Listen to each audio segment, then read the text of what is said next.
The voicemail came through at 3:47 a.m. on a Tuesday morning. I know the exact time because I jolted awake to the sound of my phone buzzing on the nightstand, and when I reached for it with that groggy confusion that comes from being woken suddenly, the timestamp was the first thing I saw. 3:47 in the morning. The voicemail notification had just appeared, and the caller ID said it was from Michael, my husband, who had been dead for 3 years. I stared at the phone for a long moment, certain that I was still dreaming, certain that my grief-addled brain was playing tricks on me. I set the phone back down and tried to go back to sleep, but I couldn't. The notification sat there on my lock screen, glowing in the darkness of my bedroom, impossible and real at the same time. Finally, at 4 a.m., I picked up the phone again and I played the voicemail. His voice came through so clearly that for a moment I forgot how to breathe. "Hey, it's me," Michael said, and his voice was exactly as I remembered it. Not recorded. Not echoing through time from some distant memory, but present, immediate, alive. "I know this is going to be weird. I know you're probably freaking out right now, but I need you to listen to me, okay? This is important. I need you to know that I'm okay. That wherever I am, whatever this is, I'm okay. And I need you to be okay too. I need you to stop waiting for me to come back. I need you to stop putting your life on hold for someone who's never going to come through that door again." The voicemail ended. I listened to it 3 more times, each time hoping that something would change, that I'd misheard it, that there would be some explanation that made sense. But the message was the same each time.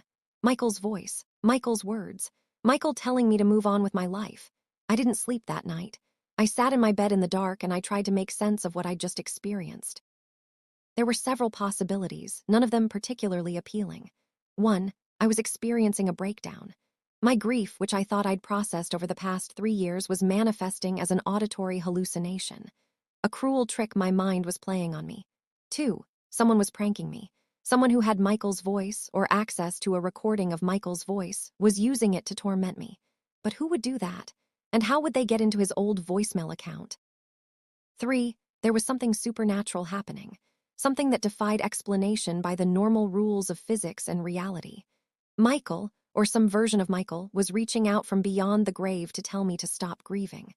I didn't like any of these possibilities, but I sat with them all night, turning them over in my mind like puzzle pieces that didn't quite fit together. By the time dawn came, I'd made a decision. I wasn't going to tell anyone about the voicemail. Not my therapist, not my best friend Sarah, not my mother. Because if I told anyone, they would either think I was losing my mind or they would try to rationalize it in a way that would somehow make it less real. And I wasn't ready to let this go. Even if the voicemail was a hallucination or a prank or something I couldn't explain, I wasn't ready to diminish it. I called in sick to work and I spent the entire day thinking about Michael, about our marriage, about what he'd said in that voicemail, about the fact that he'd been right. I had been putting my life on hold. For 3 years, I'd been going through the motions of living without actually living. I'd kept his phone number active even though I knew he was never going to call. I'd kept his voicemail greeting intact, his voice saying, "Hey, you've reached Michael. Leave a message and I'll get back to you." I'd kept his clothes in the closet, his toiletries in the bathroom, his books on the nightstand. I'd been living with a ghost. And now, somehow, impossibly, that ghost had called me to tell me to stop. That afternoon, I did something I'd been too afraid to do for 3 years. I started packing up his things. I took his clothes off the hangers and I folded them carefully and I put them in boxes. I took his books off the shelves. I took his photos off the dresser. I was crying the whole time, tears streaming down my face, but I kept going. Because I understood, somehow, that this was what he'd been trying to tell me. That keeping his things, keeping his memory frozen in amber wasn't honoring him. It was just keeping me stuck. By evening, I'd filled 6 boxes with his possessions. I sat on the floor of my bedroom, surrounded by boxes, and I felt something shift inside me. It wasn't acceptance, exactly. It wasn't moving on. But it was the beginning of something. It was the acknowledgement that the person Michael had been was gone, and that it was time for me to figure out who I was going to be without him. That night, I didn't sleep well, but I didn't expect to. I lay in bed in the darkness and I thought about the voicemail. I thought about Michael's voice telling me to stop waiting. I thought about the 3 years I'd spent in a kind of suspended animation, refusing to accept that he was really gone. And I thought about what came next, about who I was going to become now that I was finally, truly acknowledging that I was alone. The next morning, I did something that I'd been too afraid to do. I called my therapist and I made an appointment for later that week. And I decided that I was going to tell her about the voicemail, not because I thought she could explain it, but because I needed to talk about what it meant, what it was trying to tell me, what I was supposed to do now that I'd heard it. When I told my therapist, Dr. Patricia Morrison, about the voicemail, she didn't react the way I thought she would. She didn't look concerned or worried about my mental health. Instead, she just listened carefully and then she asked me a simple question. How did hearing his voice make you feel? I thought about that for a long moment. It made me feel less alone, I finally said. It made me feel like he was still paying attention, like he still cared about what happened to me. And what do you think that means? Dr. Morrison asked. I think it means I'm not ready to let him go, I said. I think it means that I want him to still be part of my life somehow. Is that what the voicemail was telling you to do? She asked gently. No, I admitted. The voicemail was telling me the opposite. It was telling me to stop waiting, to stop putting my life on hold. So there's a conflict between what you want and what you think Michael would want for you, Dr. Morrison said. That's the real issue here. That's what we need to work through. Over the next several weeks, I went to therapy twice a week. We talked about grief. We talked about guilt. We talked about my marriage and what Michael had meant to me and what losing him had meant. And gradually, through these conversations, I began to understand something important. The voicemail, whether it was real or a hallucination or some kind of psychological manifestation of my own inner wisdom, had been a turning point. It had been the moment when I'd finally allowed myself to start accepting that Michael was gone, that he wasn't coming back, that no amount of keeping his possessions or keeping his memory frozen in time was going to change that. But more importantly, I began to understand that accepting his death didn't mean forgetting him. It didn't mean erasing him from my life. It meant integrating him into my past while also creating a future that wasn't defined by his absence. About a month after receiving the voicemail, I did something significant. I listened to it again. This time, instead of just hearing the words, I really listened to the intent behind them. I heard the love in Michael's voice. I heard his concern for me. I heard his desire for me to be happy, even if that happiness meant moving forward without him. And I understood that hearing his voice one more time wasn't keeping me stuck. It was freeing me. It was giving me permission to move on. That weekend, I called my best friend Sarah and I told her everything. About the voicemail. About what it meant. About how I'd spent the past month starting to process my grief in a real way for the first time since Michael's death. Sarah listened carefully and then she hugged me. I'm so glad you got that message, she said. I've been so worried about you. I've watched you just disappear over these past 3 years, and I didn't know how to help you come back. I didn't know how to come back, I said. I didn't know how to let go. But now you do, Sarah asked. Yeah, I said. Now I think I do. Over the next few months, I made significant changes to my life. I redecorated my bedroom so that it no longer felt like a memorial to Michael, but like a space that was actually mine. I went through the boxes I'd packed and I donated most of his possessions to charity. I kept a few things, his wedding ring, some of his favorite books, a jacket that still smelled like him, but I let go of the rest. And I started actually living my life again. I joined a book club. I went out with Sarah and other friends more frequently. I said yes to social invitations instead of automatically declining them. I started to reconnect with the parts of myself that had been dormant for 3 years. One night, about 3 months after receiving the voicemail, I did something that felt both significant and a little bit silly. I recorded a voicemail on my own phone addressed to Michael. I said, "Hi, it's me. I just wanted you to know that I listened. I heard what you said. And I'm trying. I'm trying to live again. I'm trying to be happy." And even though I don't understand how I got that message, I'm grateful for it. It's helping me, and I hope, wherever you are, I hope you're proud of me. I played the voicemail back and listened to my own voice saying those words. And something about hearing myself speak to my dead husband, about telling him that I was moving forward, felt like a kind of closure. Not an ending exactly, but a transition. A moment where I was acknowledging that our relationship had been real and important and transformative, but also that it had ended, and that I was okay with that. That evening, I contacted Michael's phone company and I asked them to deactivate his account. It was a small thing, but it felt significant. I was finally, truly letting him go. I was closing that chapter. I was saying goodbye in a way that I hadn't been able to say goodbye when he died. By the time a year had passed since the voicemail, I was unrecognizable compared to the woman I'd been before. I'd lost weight. I'd gotten my hair done in a new way. I'd bought new clothes that reflected my current taste instead of clothes that Michael had liked. I'd rearranged my entire house. I'd even taken a solo trip, something I'd never done during my marriage. I'd gone to Italy for 2 weeks and I'd traveled through the countryside and eaten good food and sat in piazzas and just existed in a place where no one knew me or my story. And it had been transformative. When I came back from Italy, Sarah said something to me that I'll never forget. "You look happy," she said. "Like actually happy. Not just going through the motions, but genuinely happy." And I realized that she was right. I was happy. Not in a way that erased my grief or made me forget about Michael, but in a way that allowed me to hold both things at once: my love for the life I'd had with Michael and my excitement about the life I was building now that he was gone. I kept the voicemail saved in my phone for the rest of that year, but I stopped listening to it obsessively. I would listen to it occasionally, when I was having a hard day or when I was feeling particularly nostalgic. But mostly, I just let it exist. I let it be a part of my story without letting it dominate my story. And I began to understand something important. Whether that voicemail was real or imagined, whether it was Michael or my own subconscious or something in between, it had served its purpose. It had woken me up. It had reminded me that I was still alive. And it had given me permission to start living again. 2 years after receiving the voicemail, something unexpected happened. I was going through my phone, organizing my contacts and deleting old messages when I decided to listen to the voicemail one more time. I wanted to hear Michael's voice again. I wanted to be reminded of that moment that had changed everything. But when I tried to access it, it was gone. I searched through my voicemail archive, but there was no record of it. No incoming call from Michael's number. No saved message. Nothing. At first, I felt panic. Then I felt confusion. And then slowly, I felt something like understanding. The voicemail had served its purpose and now it was gone. It had appeared when I needed it most, had delivered the message that I needed to hear, and had then disappeared as mysteriously as it had arrived. I told Dr. Morrison about it during my next therapy session. "It's gone," I said. "The voicemail just disappeared." "How does that make you feel?" she asked. "It makes me feel like maybe I was never supposed to keep it," I said.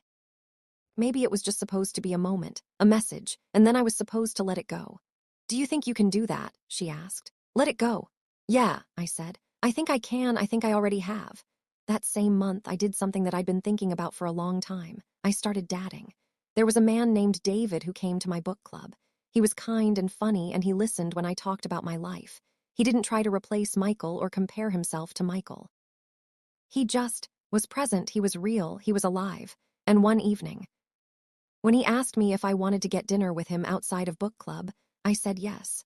Dating felt strange at first. I felt guilty, like I was betraying Michael somehow. But I talked to Dr. Morrison about it, and she helped me understand that moving on didn't mean betraying the past. It meant honoring the past while also being open to the future. David was patient with me. He understood that I was a widow, that I'd experienced loss, that there were parts of me that would always belong to Michael even if I was building a new life with David. And slowly, carefully, over months, I allowed myself to fall in love again. Not the same kind of love I'd had with Michael. That love had been built on years of history and shared experience. This love was different. It was tentative and new and exciting. It was the love of discovering someone and being discovered by them. It was the love of possibility. A year into dating David, he asked me to marry him. I was shocked. We'd only been dating for a relatively short time, and I wasn't sure if I was ready. But he said something that changed everything. "I know that Michael will always be part of your story," he said. "I don't want you to forget about him or pretend that chapter didn't happen, but I want to be part of your story now. I want to be part of your future. And if you're willing to take that chance, I promise I'll spend the rest of my life showing you that I was worth the risk." I said yes. And 3 years after receiving that voicemail from Michael, I married David. It wasn't a big wedding. I didn't want the spectacle or the attention. I wanted something intimate and real, something that honored both my past with Michael and my future with David. And when I said my vows to David, I included a moment to acknowledge Michael. I said, "I want to honor the life I had with Michael, the love we shared, the person he helped me become. And I want to thank him for the message he sent me, whatever that message was, that helped me understand that it was okay to move on, that it was okay to be happy again. And I promise to carry that love with me as I start this new chapter with David." When I finished saying that, I could have sworn I heard something, just a whisper, just a breath. just something that felt like an acknowledgement. Like a blessing. I didn't tell anyone about it. I just felt it and I held it close, and I understood that Michael, in whatever form he existed now, was okay with this. That he was happy for me. That he was ready for me to move on. That evening at the reception, David and I danced to a song that Michael and I had loved. And as we danced, I allowed myself to feel both grief and joy at the same time. I allowed myself to miss Michael while also being grateful for David. I allowed myself to honor the past while also embracing the future. And I understood, finally and completely, that this was what Michael had been trying to tell me all along. That moving on didn't mean forgetting. That happiness didn't mean betraying the past. That I could be a widow and a new bride at the same time. I could love someone who was gone and someone who was here. And both of those loves could coexist. Both of those loves could be real. 5 years after receiving the voicemail, I was cleaning out some old boxes in the attic when I found Michael's funeral program. I hadn't seen it in years, and looking at his face on the cover, smiling the way he'd smiled on our wedding day, brought back all those memories. The funeral, the shock, the initial denial, the slow, gradual realization that he was really gone and I was going to have to figure out how to live without him. I sat on the attic floor and I looked at that program for a long time. And I thought about the voicemail. I thought about the mysterious message that had arrived 3 years after his death. And I realized that I'd never fully understood how it had happened. I'd never figured out the logistics of how Michael's number could have called me. I'd never discovered whether it was a prank or a hallucination or something supernatural. But I'd also realized that I didn't need to understand it. The voicemail had done what it needed to do. It had woken me up. And that was enough. That same evening, I sat down and I wrote a letter to Michael. I hadn't done this before, but I felt like I needed to. I needed to tell him things that I hadn't been able to tell him when he died. I wrote about how much I missed him. I wrote about how grateful I was for the life we'd shared. I wrote about how his death had changed me, had broken me open in ways that had ultimately led to me becoming stronger. I wrote about David and how much I loved him. I wrote about how I was learning to be happy again. And I wrote about the voicemail. I wrote, I don't know if you sent that message to me or if my own mind created it. I don't know if it came from heaven or from some place inside me that was trying to save myself. But I want you to know that it worked. It saved me. That message gave me permission to let you go. And I'm grateful for that. I'm grateful for you. For everything we had and everything we were. And I'm grateful that I'm finally able to say goodbye. I sealed the letter in an envelope and I buried it in the backyard, underneath a tree that Michael and I had planted together when we first bought the house. It felt like a ritual. It felt like closure. It felt like the final goodbye that I'd been unable to give him when he died. A few weeks after that, David asked me if I was ready to talk about Michael, really talk about him. We'd spoken about him before, but mostly in passing. I hadn't fully opened up about who Michael was and what our marriage had meant.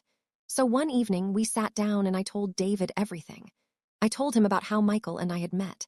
I told him about our wedding day.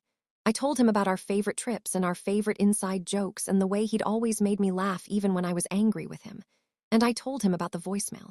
I told David the whole story, the mysterious message, the way it had woken me up, the way it had changed the trajectory of my grieving process. And when I finished telling him, David took my hand and he said, "Thank you for trusting me with that.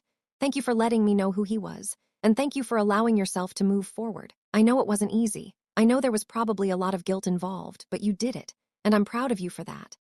I squeezed his hand and I felt grateful. Grateful for Michael, for the life we'd shared. Grateful for the voicemail, whatever it was. Grateful for David, for showing me that it was possible to love again. Grateful for the journey that had led me from that dark place 3 years after Michael's death to this place of peace and happiness. A few years later, David and I moved to a new house. A fresh start. A place that wasn't haunted by the ghosts of my marriage to Michael. The new house was bright and airy and full of possibility. And when we moved in, I made a conscious decision not to bring any of Michael's things with me.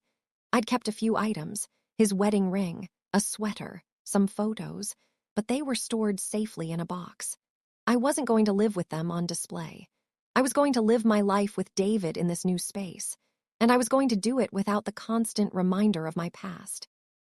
That evening, after we'd moved all our boxes in and unpacked the essentials, David asked me if I had any regrets. "About what?" I asked. "About moving on," he said. "About marrying me, about letting go of Michael." "No," I said without hesitation. I don't have any regrets. I loved Michael. I loved him so much. And I'm grateful for the life we had. But I'm also grateful for this, for you, for the chance to build something new. And I meant it. I truly meant it. 10 years after receiving the voicemail from Michael, on the anniversary of his death, I did something I'd never done before. I visited his grave. I hadn't been to the cemetery since his funeral. I'd avoided it because I was afraid that seeing his grave would pull me back into the grief. But now, with time and healing behind me, I felt ready. I brought flowers, his favorite flowers, and I sat by his grave and I talked to him. I told him about David. I told him about our new house. I told him about my life, and I thanked him. I thanked him for the life we'd shared. I thanked him for the man he'd been. I thanked him for the message he'd sent me if it had actually been from him. And I said goodbye. A real goodbye. A complete goodbye. And I felt peace. I felt the kind of peace that only comes from truly accepting loss and moving forward anyway. From honoring the past while also embracing the future. From loving someone who's gone while also loving someone who's here. About 12 years after receiving the voicemail, I decided to write a book about my experience. I wasn't sure if anyone would want to read it, but I felt like my story needed to be told. I felt like there were other people out there who were stuck in their grief the way I'd been stuck, and maybe my story could help them find their way out. I spent months writing about Michael, writing about our marriage, writing about his death, writing about those 3 years of stagnation where I'd refused to move forward. And writing about the voicemail. When I got to the section about the voicemail, I found myself crying. Not from sadness, but from gratitude. From the understanding that something had intervened at exactly the right moment in my life. Whether that something was Michael or my own subconscious or something else entirely, it had changed everything. The book was published, and to my surprise, it resonated with a lot of people. I received letters from readers who'd experienced their own mysterious messages. Some had heard voices of deceased loved ones. Others had experienced synchronicities or signs that had helped them move forward. And many of them thanked me for telling my story, because my story had given them permission to believe in their own experiences. They didn't feel crazy anymore. They didn't feel alone. They felt like their mysterious experiences were part of a larger pattern of grief and healing and love that transcended the normal understanding of death. One reader's letter particularly moved me. She wrote that she'd received a text message from her dead daughter. Just one text message, arrived weeks after the daughter's funeral. The text said, "Mom, it's okay to be happy again. Love, Emma." She'd been holding onto that text, reading it over and over, unable to move forward because she was afraid of betraying her daughter's memory. But reading my book had helped her understand that moving forward wasn't betrayal. It was honoring her daughter's wishes. It was allowing herself to live again. She wrote, "Thank you for making me feel less alone in my grief. Thank you for helping me understand that mysterious messages can be a gift, not a curse." I wrote her back immediately. I told her that I understood completely. I told her that moving forward is hard but necessary. I told her that her daughter, wherever she was proud of her for trying. And I invited her to a support group that I'd started for people who'd experienced mysterious communications from deceased loved ones. The support group grew quickly. We'd meet once a month and share our stories. Some people had received voicemails like me. Others had dreams that felt unusually real. Others had experienced synchronicities that seemed too perfect to be coincidence. Others had received physical signs, a light flickering, a song playing at exactly the right moment, a feather appearing in an impossible place. We didn't try to explain what these experiences were. We just acknowledged that they'd happened and that they'd been meaningful. And we supported each other as we tried to move forward with our lives while honoring these unexplainable communications. Through the support group, I met a woman named Catherine who'd also received a voicemail from a deceased loved one. Hers had been from her mother, who'd died of cancer.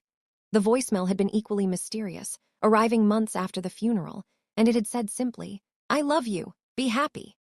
Catherine and I became close friends through the group. We'd talk about how strange it was to have experienced something so unexplainable.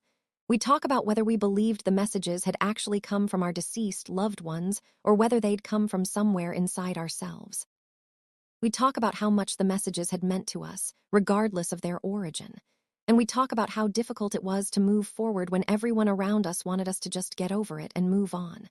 "I don't think you ever get over it," Catherine said to me one day. "I think you just get better at carrying it. You integrate it into who you are and you move forward anyway."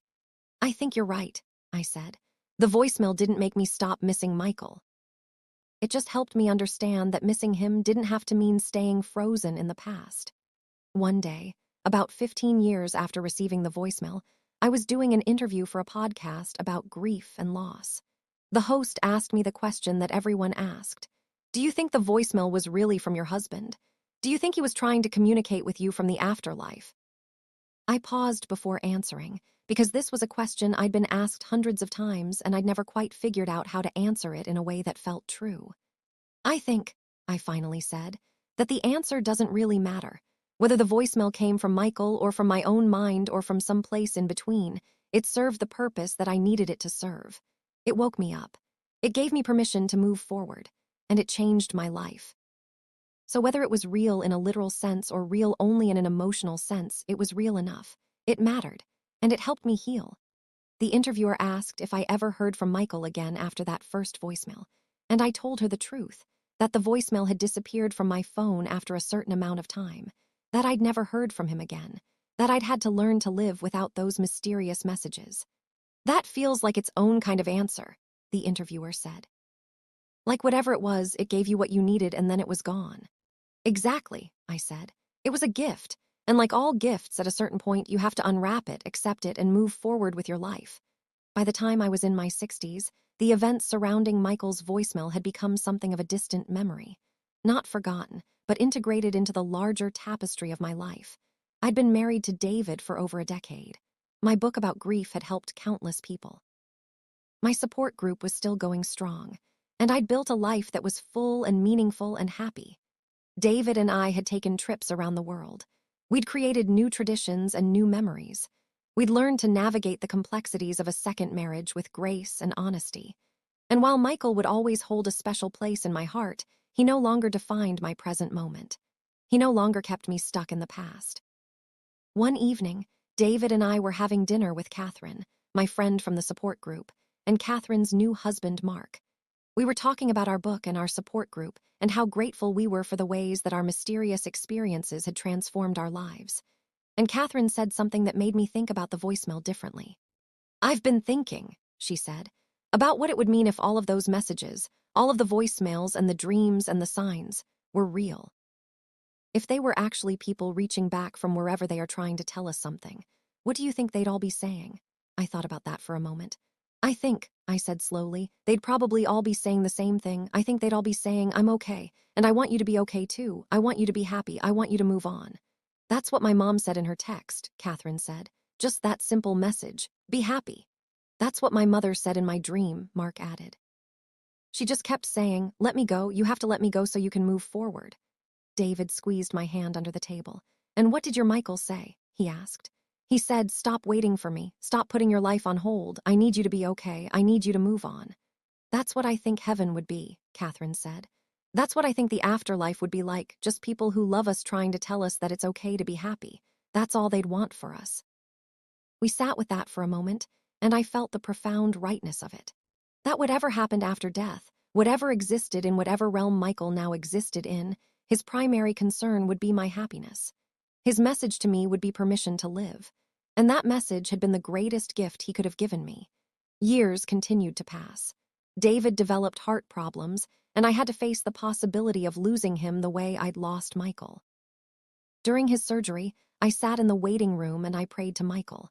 I know that sounds strange, but it felt right. I asked Michael to watch over David. I asked him to protect David and bring him back to me safely. And maybe Michael did. Maybe he was there in that operating room, or maybe I was just drawing on the strength that my connection to Michael had given me. Either way, David survived his surgery and recovered fully.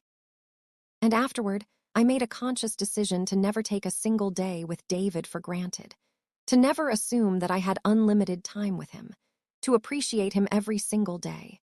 Because I'd learned from Michael that life could end at any moment, that people we loved could be taken from us without warning, and that the only way to honor that knowledge was to live fully and to love completely while we still had the chance.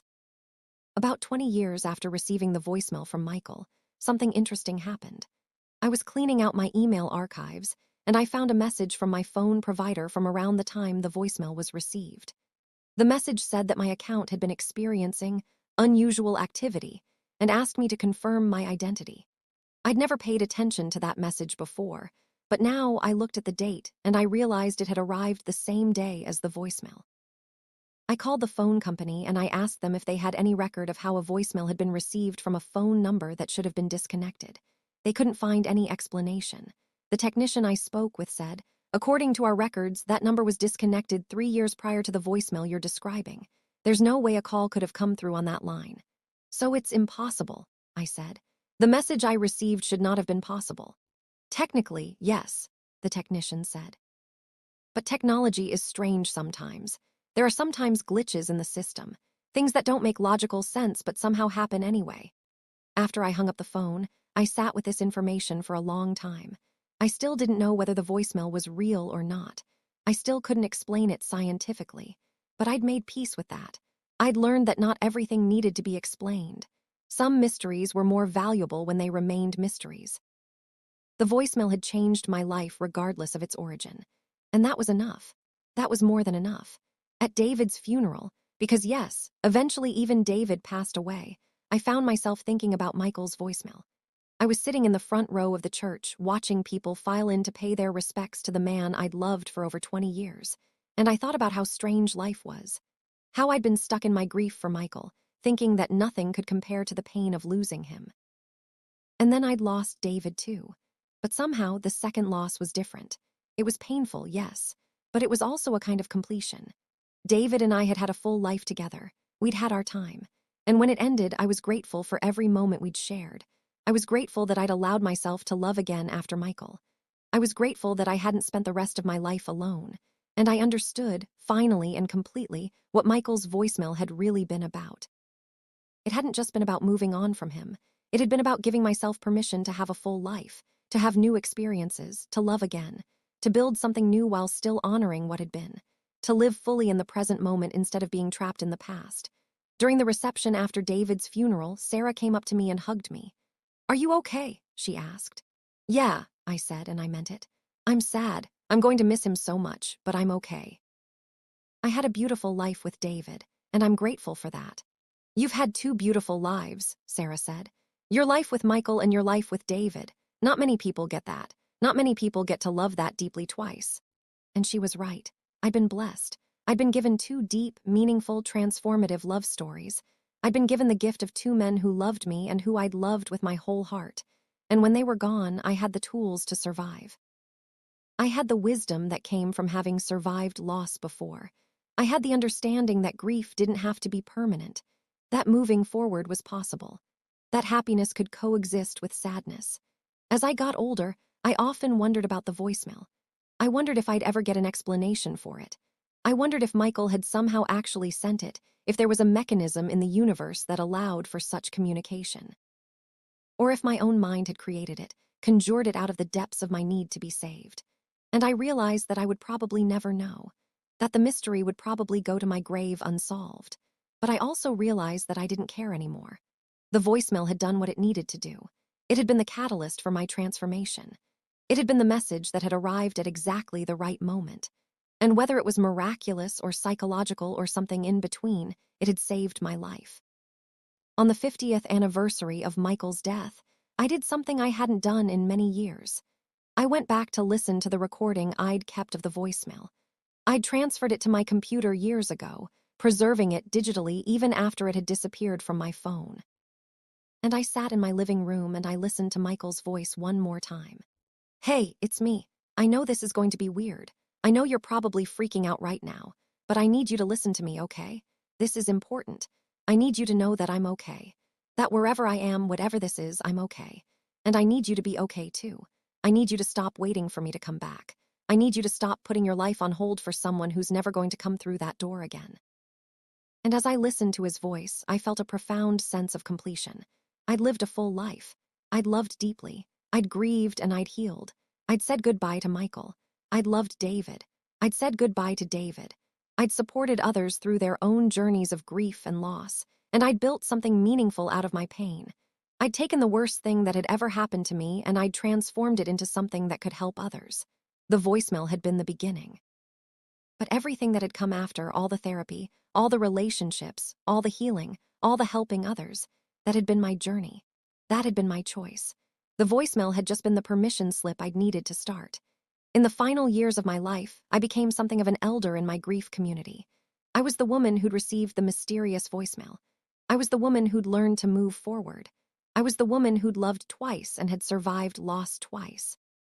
People would come to me with their own stories of mysterious communications from deceased loved ones, and I would listen with an open heart, and I would tell them the same thing I'd learned.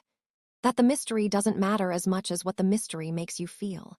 That sometimes the point isn't to understand something, but to let it transform you. That grief is not something you get over, but something you integrate into your story. That moving forward doesn't mean forgetting. And that love, whether it comes from someone alive or someone who's passed away, is the most powerful force in the universe. When I was in my 80s and in hospice care, I often thought about what came next. I wondered if I would see Michael on the other side. I wondered if there even was another side, or if death was just the end. And I decided that it didn't matter. What mattered was the life I'd lived, the people I'd loved, the people I'd helped. The transformation that had begun with a voicemail and had continued for the rest of my life. And as I prepared to die myself, I found myself at peace. I'd lived a full life. I'd been given a second chance and I'd used it well. And whatever came next, whether it was heaven or oblivion or some third option I couldn't even imagine, I was ready for it.